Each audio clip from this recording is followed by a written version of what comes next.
This is Cranchi's E52F. It's a flybridge boat.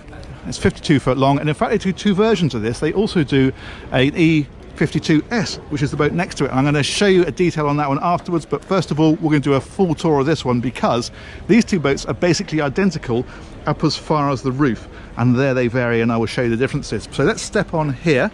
And incidentally, just as we go past, there's a barbecue underneath here. If I lift that up, you can stand on the back and have a bit of a party. Fantastic. And we'll head on round. I think we will do the accommodation first and then work around to the deck areas and the crew cabin and the engine space. So stepping up on here, the interesting thing with this one is it's been completely spray painted in this beautiful metallic silver. It looks really great, and some nice details, like they put this black overhang here, and they've got the sun pad on the back, and of course seating around here. We head inside. It is a galley aft layout. You've got a lifting window, so that really connects these two areas, and of course a sliding door. And it's an Italian boat with a lot of very contemporary styling inside. I love all this light finish everywhere. It really lifts the boat. Galley is here, of course. You've got a 4-burner hob. You've got the oven down here, and on this side, fridges. And in fact, what's nice about those is, of course, they can be easily reached from the cockpit as well. And the cockpit actually has got a little ice maker, that's down there. So you've got it all catered for here. Saloon area is in the centre, raised up slightly, so you've got a great view out. And this table, of course, will unfold. You can see the hinges here, so if you want that for dining, you've got it. High-low TV in its high position, clearly. And then the helm is here. Very nice helm seat. And quite a classy looking dash too. Big one-piece windscreen. Great view out. I like these little skylights they put in too. In fact, you can open these so you can get some ventilation through the boat, which is something you don't often see. Okay, let's head on down to the lower deck, check that out. All the ship's electrics are on this panel here behind this tinted screen. So that's your 240 volt and your 24 volt systems. As we carry on down, again, although it's a 52 foot boat, that light interior makes it feel very spacious. VIP cabin up at the front. Nice big hull windows in here as well, so you've got a great view out of the Cannes Boat Show. And then wardrobes over here. This is one of these mirror TV things, so it's a mirror when it's switched off and the TV shines through it. It has access to the heads en suite, so that is in here. Great size, separate shower stall. And you'll see there's another door in here, and that is because there's two heads on this boat. So that one also acts as a day heads, so it's accessed from the passageway here, but also there's a cabin 3, and that of course would use that toilet as well at night. That's in here, nice size. There's the wardrobe there, and this of course can infill to make this into a double if you prefer, or you can have it as the 2 singles as it is at the moment. Okay, let's come out of here and we'll head aft and have a look at the master. That's down here. Again, that wonderful light finishing just makes it feel really roomy. I like the lights they put in the ceiling as well, that works well. Double wardrobe in this one.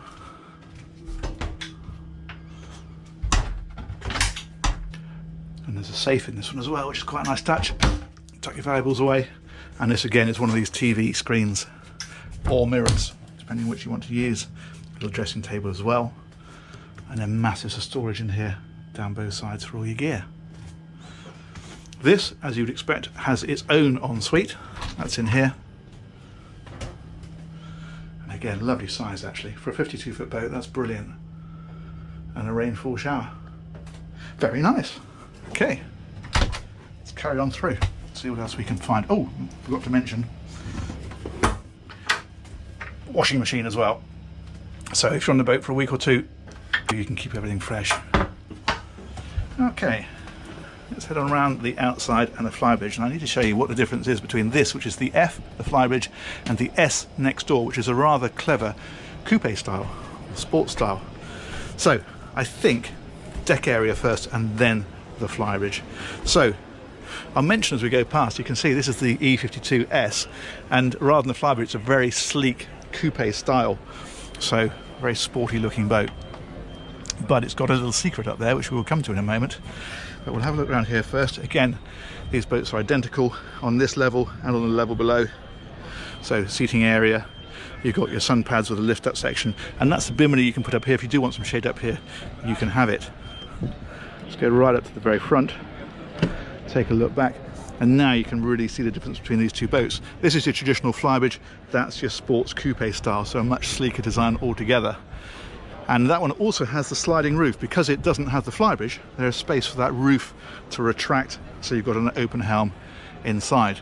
But you can see that a little bit better from the top of this one, and I'm going to show you that because it's quite nifty. But again, let's get back to this one and have a look at the flybridge on here. Steps are over here, and this is the flybridge. This one has the optional hard top on it, so you've got plenty of shade up here. But they've also put some glass panels in so it doesn't block out the light. And there is a bar area on the back. You can have a barbecue here, of course, if you want it. There's a fridge underneath, seating around here, and then this unfolds so that if you're dining, you've got plenty of space to do that. And then the helm is up here at the front with some pads ahead of it. Now that coupe version, that's not unusual to have a coupe version. What is unusual, if we have a look over, is that what they've done with that is they've actually put a very low level sunbathing area, 2 bucket seats, and engine and joystick control. You can actually drive the boat from up there. So if it's a beautiful day and you want to sit outside and drive, you can do, but without losing the coupe styling and without losing the sliding roof. That's very clever. So it just depends which you prefer. This one, as I say, gives you this lovely big upper deck. That one gives you the looks and the sleek appearance, but you still have the ability to drive there if you want to. Clever stuff. Okay, let's head on down. We'll see if we can find a crew area to show you, and then we'll finish off with the engines.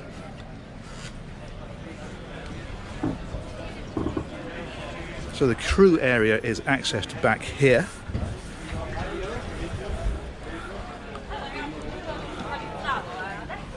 There we go. It's a 52-foot boat. This is pretty compact. If you had a permanent crew, this probably isn't the boat for you, but for occasional use or for a bit of extra sleeping if ever you needed it, then this does give you a single bed and a loo and a sink. So as I say, it's not a permanent crew solution. It is only a 52-foot boat. You wouldn't expect to have a permanent crew, but it does give you a bit more facilities if you want them. And if you don't, you can have this just as storage. So there's going to just be a massive storage area if you prefer, if you feel that crew cabin's not worth having. The choice, as ever, is yours. Okay, let's go and find those engines. They are under the floor, just here.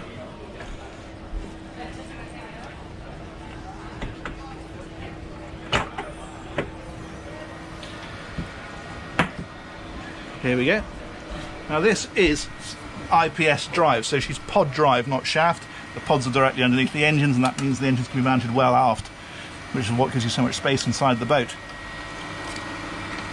They are Volvo Penta D8 IPS 800, so they are actually 600 horsepower each. They're giving the boat a top speed of around 30 knots, just over 30 knots, and she cruises in the low 20s, so I guess about 22, 23 knots. And that's giving a range, I believe, of about 250 miles. Obviously, if you drop back to displacement speeds, she'll go much further, but that's your normal planing cruising speed. But decent engine room, plenty of light in there. All looks pretty get-outable, if I can use my invented word again. Excellent. Let's drop that back down.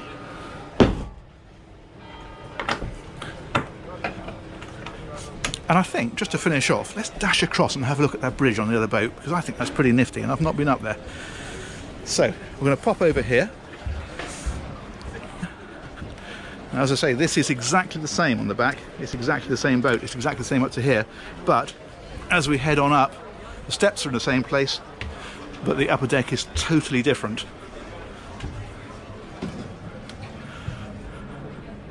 So, these are domes, incidentally, for satellite communications and TV. So they've laid this out as a huge sunbathing area, which is all you'd normally expect to find, but you certainly wouldn't expect to be able to drive the boat from here. And with these 2 bucket seats, you can do exactly that, but you don't lose the sliding roof. You can see it just there. That's brilliant. So let's have a little sit here and finish up. So that is the Cranchi E52 Evolution. It's in the F format and the S format we have here. I hope you enjoyed that tour. It's been a really interesting boat to show you, and as I always say, if you haven't subscribed, I hope you consider doing so, because we've got loads more tours to come. And I look forward to catching you on the next one. Thanks very much for watching. Take care. Bye bye.